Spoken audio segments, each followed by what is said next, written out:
আমাৰ 536 সংখ্যক শ্ৰী শ্ৰী মাধৱদেৱৰ জন্মোৎসৱ উপলক্ষে আজি আমাৰ বৰনামপুৰ চাৰিখন প্ৰাথমিকৰ সহযোগত বাৰ্ষিক সভা ভাওনা ভাগিও অনুষ্ঠিত কৰিবলৈ লোৱা হৈছে। আজি ইতিমধ্যে পুৱাৰ আমাৰ ধৰ্মধ্বজা উত্তোলনৰ স্মৃতি তৰ্পণৰ কাৰ্যসূচীৰ পিছতে আমাৰ নামৰ আয়োজন হয়।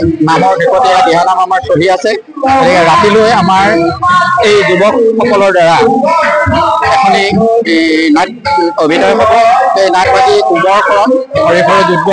গতিকে আমি সকলো ৰাইজক সহযোগ পাইছোঁ আৰু সকলো ৰাইজকে আমি ৰাতিলৈ এই ভাওনাভাগী উপভোগ কৰিবৰ কাৰণে আমি আহ্বান জনাইছোঁ। এইখিনিতে এটা কথা নকলে আধৰুৱা হ'ব যে আমাৰ এই সভা ভাওনা ভাগিলৈ বিনা চৰ্তে বহুতখিনি দান বৰঙণি আমাক দিছে। আমি বিশেষকৈ যিটো আমি চান্দা ধাৰ্য কৰিছিলোঁ সেই চান্দাৰ বিশেষ আমাৰ পইচা খৰচ নহ'বগৈ বুলি ভাবিছোঁ, কাৰণ আমাৰ সকলোখিনি বস্তু দান বৰঙণি হিচাপে আমি পাইছোঁ।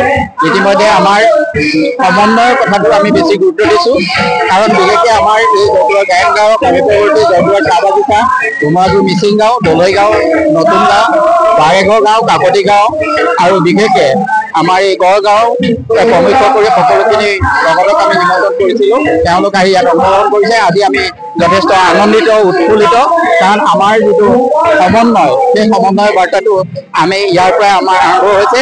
ৰাতিলৈ আমাৰ ইয়াত বিশেষকৈ এই নৱনিৰ্বাচিত যিখিনি পঞ্চায়ত প্ৰতিনিধি আছে সেই প্ৰতিনিধিসকলক আমি সম্বৰ্ধনা অনুষ্ঠান এটা ৰাখিছোঁ আৰু নিৰ্দিষ্ট সময়ত আমি তেওঁলোকক নিমন্ত্ৰণ কৰিছোঁ। আশা ৰাখিছোঁ তেওঁলোক নিৰ্দিষ্ট সময়ত আহি আমাৰ মাজত উপস্থিত হ'লে আমি নিৰ্দিষ্ট সময়তে আমি নাটভাগ আৰম্ভ কৰিব পাৰিম।